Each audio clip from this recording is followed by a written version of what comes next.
కేసీఆర్ కానీ తప్పు పట్టడము. నీ మొహానికి నువ్వు ఎన్నడైనా ఒక యాగం చేసినావా?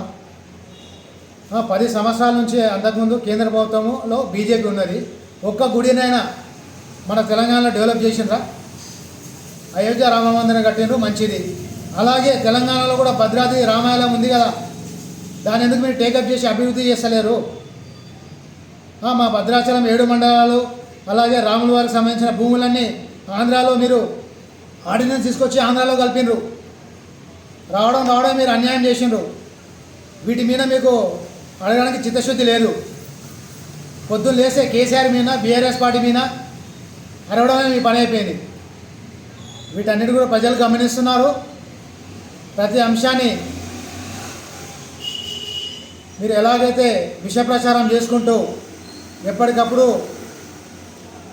సరే మా ప్రజలు మమ్మల్ని కొంచెం తప్పుగా అర్థం చేస్తున్నారు.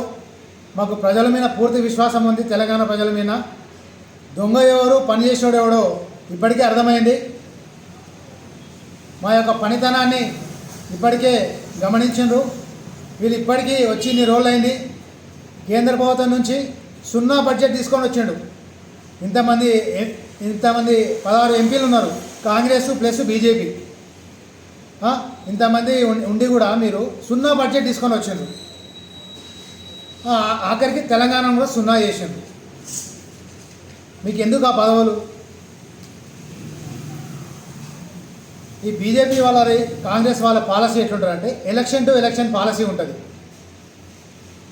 ఎలక్షన్ల కేవలం ఈ ఎలక్షన్ ఎట్లా గెలవాలి, వచ్చే ఎలక్షన్కి ఎట్లా మసులుకోవాలి తప్ప ప్రజలపై ఎట్లా ఏ విధంగా ఎప్పటికప్పుడు వాళ్ళ అవసరాలు వాళ్ళ కనీస సంక్షేమము ఎట్లా తీర్చాలి.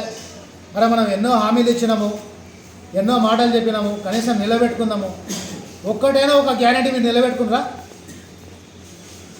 రేవంత్ రెడ్డి గారిని అడుగుతున్నా, ఒక్కటైనా ఒక గ్యారెంటీ మీరు ఒకటి గ్యారెంటీ అమలు చేసిన చెప్పుకుంటున్నారు కదా, బస్సులు అమలు చేసిన చెప్పుకుంటున్నారు కదా, ఆ బస్సులు కూడా మీరు కోత పెట్టినరు. అన్ని బస్సులకు పరిమితం చేయకుండా ఓన్లీ సూపర్ లగ్జరీ ఇటువంటి పై స్థాయి బస్సులను తీసేసిండ్రు. ఎక్స్ప్రెస్లో ఆర్డినరీలకు కుచించి వాటిని కూడా బస్సు సంఖ్యలు తక్కువ చేసి డిపోలో పరిమితం చేసినారు కొన్ని బస్సులను.